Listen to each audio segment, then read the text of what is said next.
Hello dear students, Namaste ಎಲ್ರಿಗೂ. Good morning dear students, I hope you are all doing good. It's me Abhishek from the Department of Computer Science, Vivekananda College, Putturu. Welcome to second PU Computer Science chapter Data Structure. See, in last class we studied a concept called a brief introduction to data structure. What's the meaning of data, or what is a data structure? What is the importance of data structure in today's life? After that, what is the classification? What are all the types are present in data structure? Yesterday we studied. I hope there is no doubt or there is no ಒಂದು problematic things ಇಲ್ಲ ಅಂತ ನಾನು ತಿಳ್ಕೊಳ್ತೇನೆ, because yesterday we studied only a theoretical part. Once again I will revise it. See, data and data structure. Data means it is a unprocessed item. Data ಅಂದರೆ ಒಂದು process ಆಗದೇ ಇರುವಂತಹ ಒಂದು ವಸ್ತು. Okay, you will work out on the data. After that we will get a meaningful information. In first year or in second year first chapter you may have studied that this is input unit, here data, and this is a CPU, and this is output unit. You will get information. Data ಇರುತ್ತೆ, C P U ಇಲ್ಲಿರುತ್ತೆ, and output unit ಇರುತ್ತೆ. Take example, you want to prepare a coffee. ಒಂದು coffee ನಿಮಗೆ ಮಾಡಬೇಕು ಅಂತಾದರೆ at that time the datas are a milk, after that coffee powder, next water, next vessel. ಅದೆಲ್ಲ ಏನು ಅಂದರೆ ಡೇಟಾಗಳು, ನಾವು ಇನ್ಪುಟ್ ಮಾಡಬೇಕಾದಂತಹ ವಸ್ತುಗಳು ಒಂದು ಸೈಡಲ್ಲಿ ಇಟ್ಟಿರ್ತೇವೆ. ನೆಕ್ಸ್ಟ್ ಪ್ರೊಸೆಸ್ ಮಾಡ್ತೇವೆ. ಪ್ರೊಸೆಸ್ ಇನ್ ದ ಸೆನ್ಸ್ ಸ್ಟವಲ್ಲಿ ಅದನ್ನಿಟ್ಟು ಬಾಯ್ಲ್ ಮಾಡುವಂಥದ್ದು, ವಾಟರ್ ಹಾಕಿ ಬಾಯ್ಲ್ ಮಾಡೋದು. ಓಕೆ, ನೆಕ್ಸ್ಟ್ ಅದಕ್ಕೆ ಬೇಕಾದಂಥ ಕರೆಕ್ಟ್ ರಿಕ್ವೈರ್ಡ್ ಒಂದು ಕೆಲವು ಪೌಡರ್ ಆಗಿರ್ಬೋದು, ಏನೆಲ್ಲ ಐಟಮ್ಸ್ ಬೇಕು, we will add it. After that, after 2-3 minutes I will get a beautiful coffee or tea, right? ಈ ಥರ ಬರುತ್ತೆ. So that's the procedure is called processing ಅಂತ ಹೇಳ್ತಾರೆ.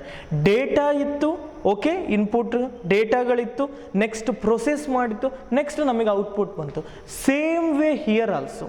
ಓಕೆ, ಡೇಟಾ ಇರುತ್ತೆ, we will provide the data to the computer system using a keyboard or a mouse etcetera. ಹೌದಲ್ಲ, ನನಗೆ ಏನೋ ಒಂದು ಡೇಟಾವನ್ನು ಕಂಪ್ಯೂಟರ್ ಸಿಸ್ಟಮಿಗೆ ಕೊಡಬೇಕು ಅಂತಾದರೆ I will use input unit, otherwise I can't send the data to the computer system. After that the CPU will process those data. Take an example, I want to find the answer for 3 and 5. Okay, addition of 3 and 5. I don't know what is the value of 3 and 5. So how I will do? See, using calculator or using computer calculator, what I will do, using a mouse or a keyboard, I will enter 2 and 5. 2 and 5 or 3 and 5 ಅನ್ನು ನಾನು enter ಮಾಡ್ತೇನೆ with the symbol plus.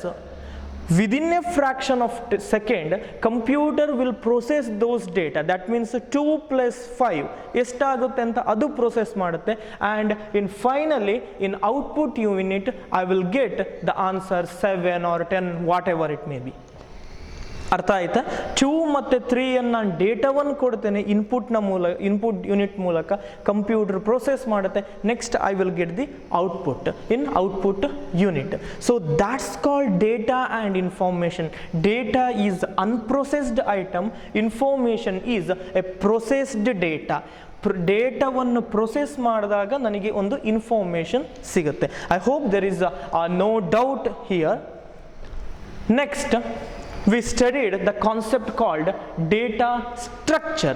Data ಅಂದರೆ ಏನು ಅಂತ ಗೊತ್ತಾಯಿತು. ಅನ್ಪ್ರೊಸೆಸ್ ಆದಂತಹ data, ಅನ್ಪ್ರೊಸೆಸ್ ಆದಂತಹ item. Data structure ಅಂದರೆ ಈ ಡೇಟಾಗಳನ್ನು ಇಲ್ಲಿಗೆ ಕೊಡಬೇಕು, ನನಗೆ ಪಾಸ್ ಮಾಡಬೇಕು ಅಂತಾದರೆ, if the data is present in a correct format, correct order, then it is easy to access the C P U. C P ಯುಗೆ ವಿದಿನ್ ಅ ಫ್ರಾಕ್ಷನ್ ಆಫ್ ಸೆಕೆಂಡಲ್ಲಿ ಒಂದು ಡೇಟಾಗಳು ಕರೆಕ್ಟ್ ವೇಯಲ್ಲಿ ಇದ್ದರೆ ಆಕ್ಸೆಸ್ ಮಾಡಿಕೊಳ್ಳಿಕ್ಕಾಗುತ್ತೆ. In last session I gave example called dictionary. Okay, ಡಿಕ್ಷನರಿಯಲ್ಲಿ mix up ಆಗಿ there is no a particular ಒಂದು ಕರೆಕ್ಟ್ ಆರ್ಡರ್ ಇಲ್ಲ ಅಂತಾದರೆ ಇಡೀ ಐ ವಿಲ್ ಟೇಕ್ ನನಗೆ ಟೈಮ್ ತಗೊಳ್ಳುತ್ತೆ. ಓಕೆ, ಪರ್ಟಿಕ್ಯುಲರ್ ಆದಂತಹ ಒಂದು ವರ್ಡಿನ meaning if I want to search means it will take some amount of time because there is no any order. Okay, but take if the order is present, ಒಂದು ಕರೆಕ್ಟಾದ ಒಂದು order ಇದೆ ಅಂತಂದರೆ ನನಗೆ ಅದನ್ನು ಸರ್ಚ್ ಮಾಡಲಿಕ್ಕೆ ಬೇಗ ಆಗುತ್ತೆ. That's the same thing here also present. Okay, if the data, if you organized in a correct order or a correct manner means, then it is easy to CPU to access those data.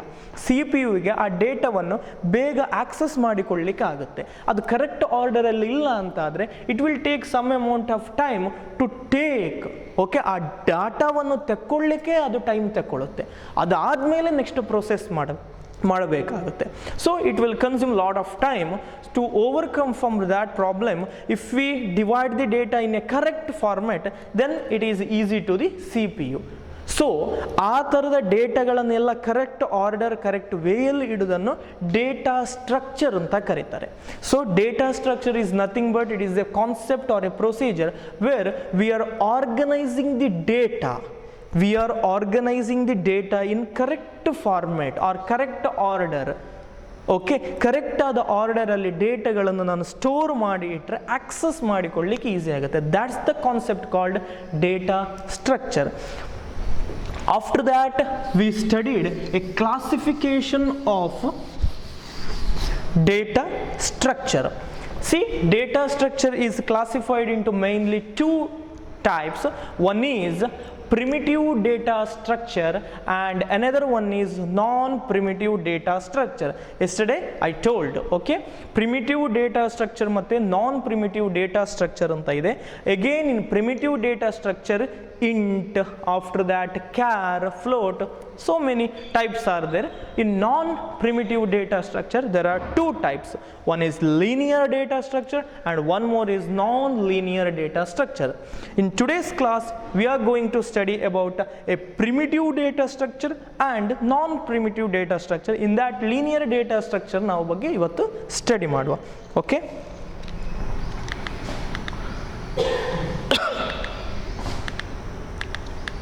yeah, this one we studied in last class.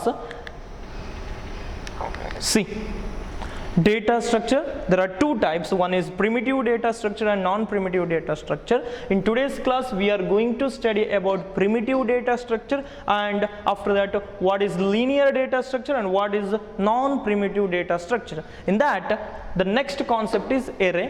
Okay, adanna ನಾವು next session ಅಲ್ಲಿ start ಮಾಡುವ. Okay, see, primitive data structure. Okay, yeah, this is a definition. Data structure that are directly operated upon machine level instructions are known as primitive data structure. Example, integers, character data, real data and pointers. I hope ನಿಮಗೆ ಅರ್ಥ ಆಗಿಲ್ಲ ಅಂತ ಅಂದ್ಕೊಳ್ತೇನೆ. Okay, C, machine level instructions ಅಂದರೆ ಏನು? First of all ಅದು ಏನು machine level instruction ಅಂದರೆ ಅದು ಗೊತ್ತಾಗಲ್ಲ ನಮಗೆ. Okay, C, primitive data structure definition ತುಂಬ ಈಸಿ ಇದೆ. Primitive data structure, see, as the definition indicates, it is a machine level instruction. You may have seen that in first year while you are writing the program. Just take example, hash include iostream.h, conio.h, next void main, open flower bracket. The next thing is I will write int a comma b comma c. Okay, take example, this is a addition of two program. Okay, a b and answer I will store it in c. Okay, next after that clear screen. Next I will write some c out statement all. This is just example. Okay, we are focusing on this line. Okay, hash include iostream.h ಈ ಥರ ಎಲ್ಲ ನೀವು program ಬರೆದಿರ್ತೀರಿ in your first year class. there you will get a initialization statement, int abc, char c, float, percentage, like that. Yes, right? See, ನಾನು ಈ ಥರ ಬರದೆ ಅಂತಂದರೆ I will get A error. I hope ನಿಮಗೆ ಇದು ಅರ್ಥ ಆಯಿತು ಅಂತ ಅಂದ್ಕೊಳ್ತೇನೆ. ಯಾಕೆ ಎರರ್ ಬರುತ್ತೆ ಅಂತ? Because I is in capital letter. I ಅನ್ನೋದು ಕ್ಯಾಪಿಟಲ್ ಲೆಟರ್ ಇದೆ. In my mind, S, the meaning is correct, integer number. ನನ್ನ ತಲೆಯಲ್ಲಿ ಓಕೆ ನಾನು ಬರ್ದದ್ದು ಕರೆಕ್ಟ್ ಅಂತ ಇದೆ. But when I am executing the program or when I compiling the program, I will get the output, I will get the error message. ನನಗೊಂದು error message ಬರುತ್ತೆ. Okay, ಅಲ್ಲಿ ಏನಂದರೆ ಇನಿಷಿಯಲೈಸೇಷನ್ ಕರೆಕ್ಟ್ ಆಗಿಲ್ಲ ಅನ್ನೋ ಒಂದು ಮೀನಿಂಗ್ ಬರುತ್ತೆ. ಆರ್ ಅನ್ಡಿಫೈನ್ಡ್ ಸಿಂಬಲ್ ಇಂಟ್ ಅಂತ ಬರುತ್ತೆ. ಯಾಕೆ ಆ ಥರ ಬಂತು? ಬಿಕಾಸ್ ಕಂಪ್ಯೂಟರಿಗೆ ಒಂದು ವರ್ಡ್ ಅರ್ಥ ಆಗುತ್ತೆ, ದ್ಯಾಟ್ ಈಸ್ ಇಂಟ್. ಈ ಒಂದು ಲೈನ್, ಈ ಒಂದು ವರ್ಡ್ ಕೊಟ್ಟರೆ ಕಂಪ್ಯೂಟರ್ಗೆ ಏನು ಅಂತ ಗೊತ್ತಾಗುತ್ತೆ. That's the meaning is int, integer number. Int a means the value of a is integer type. That means ಎಯಲ್ಲಿ ನನಗೆ 2 ಅಂತ ಒಂದು ನಂಬರನ್ನು ಸ್ಟೋರ್ ಮಾಡ್ಬೋದು, ಆರ್ ಎಯಲ್ಲಿ 357 ಅಂತ ಒಂದು ನಂಬರನ್ನು ಸ್ಟೋರ್ ಮಾಡ್ಬೋದು. But I can't store a is equal to C. ಎಯಲ್ಲಿ ನನಗೆ ಸಿ ಅನ್ನೋ ಒಂದು ಲೆಟರ್ ನನಗೆ ಹಾಕ್ಲಿಕ್ಕೆ ಆಗಲ್ಲ. ಒಂದು ಬ್ಯಾಗ್ ಇದೆ, the name of the bag is A. In that bag I can store only integer numbers. The meaning is, ನಾನು ಹೇಳ್ತಾ ಇರುವಂಥದ್ದು ಓಕೆ, ಇಂಟ್ ಎ ಅಂದರೆ ನಾನು ಎ ಅನ್ನುವ ಒಂದು ಬ್ಯಾಗನ್ನು ಡಿಕ್ಲೇರ್ ಮಾಡಿದೆ. ಒಂದು ಬ್ಯಾಗ್ ಇದೆ, ಪ್ಲಾಸ್ಟಿಕ್ ಬ್ಯಾಗ್ ಇದೆ. ಆ ಪ್ಲಾಸ್ಟಿಕ್ ಬ್ಯಾಗಲ್ಲಿ I can only put a biscuit or I can only put chocolates. ಈ ಥರ ಮಾತ್ರ ನಾನು ಹಾಕ್ಬೋದು ಅಂತ ಕಂಡೀಷನ್ ಕೊಡುವಂಥದ್ದು. So the meaning of int a means in a I can initialise integer numbers. ಸೊ ನಾನೀಗ ಎ ಅನ್ನೋ ಒಂದು ಬ್ಯಾಗಿನ ಒಳಗಡೆ ABCD, DEF ಆರ್ ಕ್ಯಾಟ್ ಈ ಥರದ ವರ್ಡನ್ನೆಲ್ಲ ನನಗೆ ಸ್ಟೋರ್ ಮಾಡಲಿಕ್ಕಾಗಲ್ಲ. Because a is a integer number. So int, char, float ಈ ಥರದ ವರ್ಡನ್ ಇದೆಯಲ್ಲ, ಮೆಷಿನ್ ಲೆವೆಲ್ ಇನ್ಸ್ಟ್ರಕ್ಷನ್ ಅಂತ ಕರೀತಾರೆ. That means we don't know the meaning of ಆ ಪರ್ಟಿಕ್ಯುಲರ್ ವರ್ಡ್ ಏನದು ನಮಗೆ ಮೀನಿಂಗ್ ಗೊತ್ತಿರಲ್ಲ. For example CLR, SCR, CLR, that means clear screen. ಈ ಕ್ಲಿಯರ್ ಸ್ಕ್ರೀನ್ ಅಂದರೆ ಏನು ಅಂತ ನೀವು ನೋಡಬೇಕು ಅಂತಂದರೆ ಡಿಕ್ಷನರಿ ಓಪನ್ ಮಾಡಿದರೆ we will not get. Right? Clear screen ಅನ್ನೋದ್ರ ಬಗ್ಗೆ ಡಿಕ್ಷನರಿಯಲ್ಲಿ ಇಲ್ಲ. Because this is a machine level instruction. ಇದನ್ನು ಮೆಷಿನ್ ಲೆವೆಲ್ ಇನ್ಸ್ಟ್ರಕ್ಷನ್ ಅಂತ ಕರೀತಾರೆ. ಅಂದರೆ that means machine, computer machine will understand the meaning of CLR, SCR, clear screen, or computer will understand the meaning of int, not this int, small letter int. Okay, or computer will get the meaning of char, float. ಇದರದ್ದೆಲ್ಲ ಕಂಪ್ಯೂಟರ್ಗೆ meaning ಗೊತ್ತಾಗುತ್ತೆ ಅದಕ್ಕೆ, but ನಮಗೆ ಅದರದ್ದು ಗೊತ್ತಾಗಲ್ಲ. So ಇಲ್ಲಿ ನಾನು ಏನು ಹೇಳ್ತಾ ಇದ್ದೇನೆ ಅಂದರೆ, ಇದು ಕ್ಯಾಪಿಟಲ್ ಲೆಟ್ರಲ್ಲಿ ಬರೆದಾಗ ಕಂಪ್ಯೂಟರ್ ನಮಗೆ ಎರರ್ ಮೆಸೇಜ್ ತೋರಿಸ್ತದೆ. ಬಿಕಾಸ್ ಇಂಟ್ ಐ ಸ್ಮಾಲ್ ಆಗಿರುತ್ತೆ. So this is called machine level instruction. Int, char, next clear screen, hash include, IO stream, conio, void, ಇದೆಲ್ಲ ಮೆಷಿನ್ ಲೆವೆಲ್ ಇನ್ಸ್ಟ್ರಕ್ಷನ್ಸ್ ಆಗಿ ನಾವು ಯೂಸ್ ಮಾಡ್ತೇವೆ. ಪರ್ಟಿಕ್ಯುಲರ್ ನಮಗೆ ಅದನ್ನು ನೋಡಿದಾಗ we will not get the meaning of that words, but computer will know the meaning of that words. ಕಂಪ್ಯೂಟರಿಗೆ ಅದರದ್ದು meaning ಗೊತ್ತಿರುತ್ತೆ. ಓಕೆ,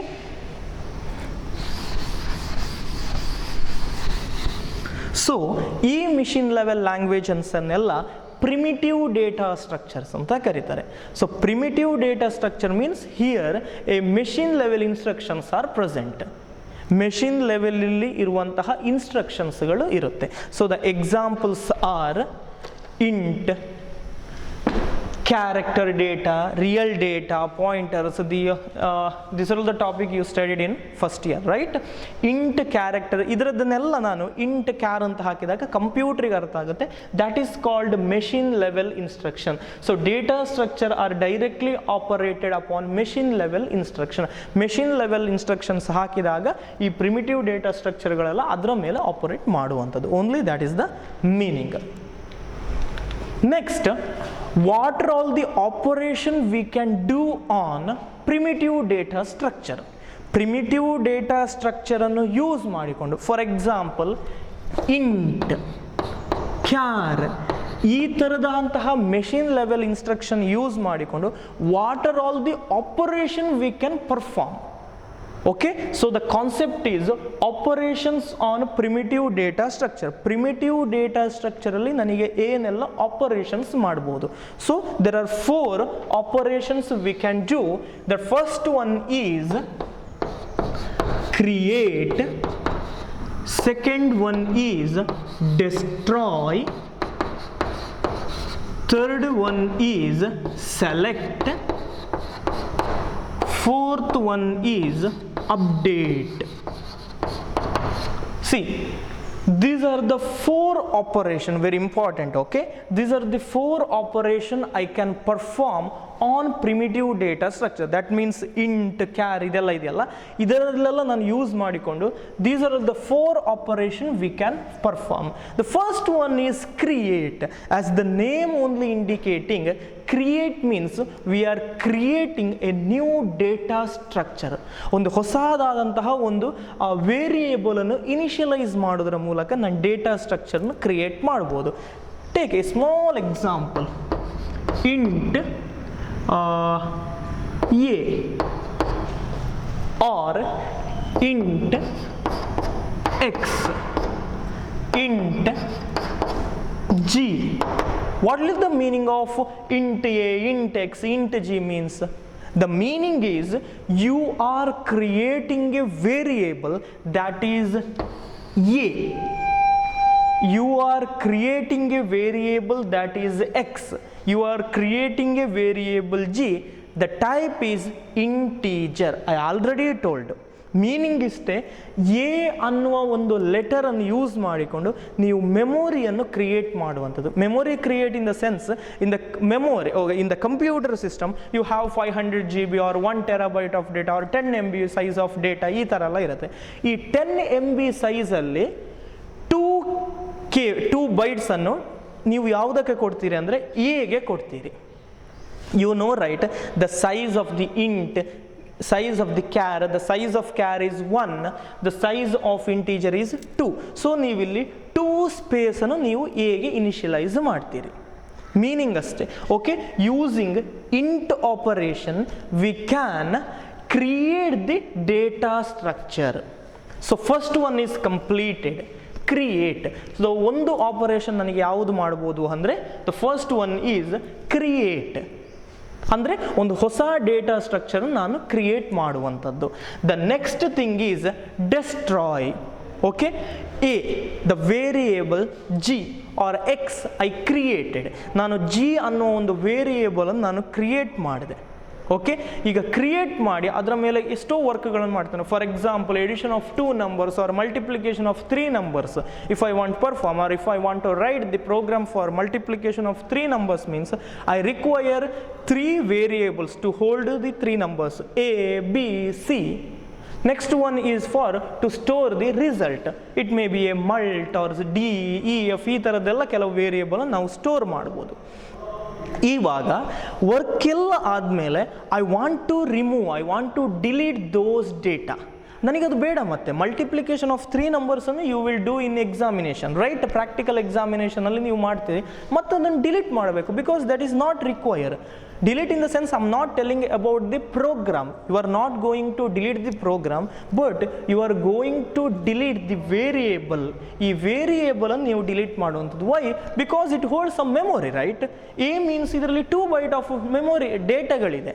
ಇದರಲ್ಲಿ ಸರ್ ಇಂಟ್ ಅಂದರೆ 2, but char means 1 space, right? ಈ ಥರ ಇದೆ. ನನಗೆ ಒಂದ್ಸಲ ಕ್ರಿಯೇಟ್ ಮಾಡಿದ ಮೇಲೆ I need to delete that one. ಅದು ನನಗೆ ಬೇಡ. So that operation we can perform in primitive data structure, destroy. Okay, and next one select. Select data structure. Select means select operation. Select operation means particular ಆದಂತಹ ಡೇಟಾವನ್ನು access ಮಾಡುವಂಥದ್ದು ಅಷ್ಟೇ, select ಮಾಡುವಂಥದ್ದು.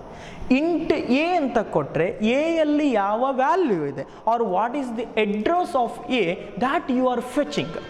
ಅದನ್ನು ನೀವು ಆಕ್ಸೆಸ್ ಮಾಡುವಂಥದ್ದು. So that's called select operation. And one more is update operation. You know, right, in Play Store you will get the update for WhatsApp, update for the Facebook notification, right?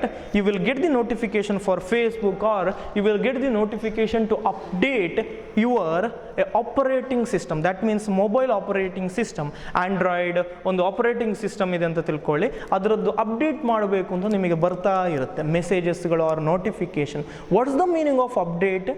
The meaning is you are just modifying, ಆ ವ್ಯಾಲ್ಯೂವನ್ನು ನೀವು modify ಮಾಡುವಂಥದ್ದು. Take example, int a is equal to 6.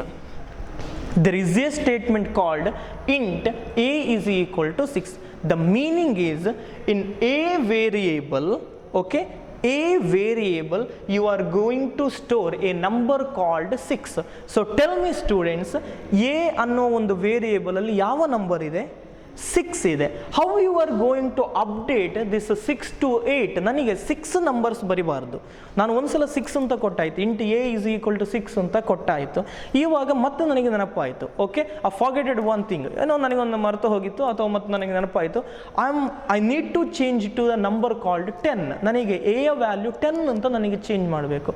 How you are going to change the value of a to 10 instead of 6? 6 ಇಂದ ನೀವು 10 ಅಂತ ಹೇಗೆ change ಮಾಡ್ತೀರಿ?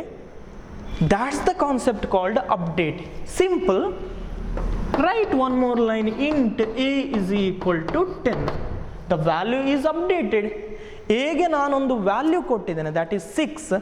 Next ಲೈನಲ್ಲಿ ನಾನು int a is equal to 10 ಅಂತ ಕೊಡ್ತೇನೆ, or simply I will write a is equal to 10 ಅಂತ ಕೊಟ್ಟರೆ the value of 10 will copy to A.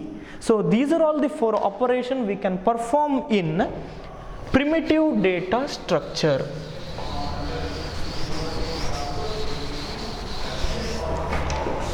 So the first one is create, used to create a new data structure. I told, right? Yes, example int x, this operation reserves memory space for program elements. ಈ ತರ ಕೊಟ್ಟರೆ x ಗೆ ಒಂದು size R ಒಂದು memory space ಅನ್ನು ನಾವಲ್ಲಿ reserve ಮಾಡ್ತೇವೆ. The next thing is destroy. Destroy in the sense, here we created a space or memory space for a x. Now we are going to delete that data. Okay, automatically ಅದು delete ಆಗುತ್ತೆ. Okay, but that operation is called destroy, used to destroy the data structure from memory space when program execution and data structure is automatically destroyed. ಇವಾಗಿನ system ಅಲ್ಲೆಲ್ಲ ಹೇಗೆ ಅಂದರೆ program execution once it is end, okay, automatically the value or the variable it will be deleted. Okay, the next third operation is select. I already told you, used to access data within data structure. And next one, the last one, used to change the data of data structure, that is called update. Update meaning only telling, the word meaning is only telling, the update means you are modifying the value. Take the example, int x is equal to 2. x in a value 2 ಅಂತ ಇದೆ, but after some amount of time, ಒಂದು ಸ್ವಲ್ಪ ನಾನು work ಮಾಡ್ತಾ ಹೋದಾಗೆ ನನಗೆ ಗೊತ್ತಾಗುತ್ತೆ, oh the value of x is not 2, the value is 4. Okay, so how you are going to update, how you are going to modify? That same thing here, int x is equal to 4, x is equal to 4 ಅಂತ ನೀವು ಬರೆದ್ರೆ ಅದು update ಆಗಿರುತ್ತೆ. I hope there is no doubt in operation on primitive data structure. So here we completed this concept. ಇಷ್ಟೇ ಇರುವಂಥದ್ದು. Okay, primitive data structure ನಾವು ಇಲ್ಲಿಗೆ complete ಮಾಡಿದ್ವಿ. The meaning only, the important is primitive data ಸ್ಟ್ರಕ್ಚರ್ನ operation. Primitive data structure ಅಂದರೆ ಏನು? The meaning is are the definition is machine level instruction ಮೇಲೆ depend ಆದಂಥದ್ದು. Okay, int, char, float, I told, right? Okay, these are all the machine level instruction. So after that we studied the operation on primitive data structure. One is create, destroy, update and select. The 4 operation we can perform on primitive data structure. So that part is completed. The next part, okay, idನ್ನು ನಾವು study ಮಾಡಲಿಕ್ಕಿಲ್ಲ. The next part is non primitive data structure. Okay, what is non-primitive data structure? After that, what is linear data structure? Then non-linear data structure. ಇದನ್ನೆಲ್ಲ ನಾವು next ಕ್ಲಾಸಲ್ಲಿ study ಮಾಡುವ.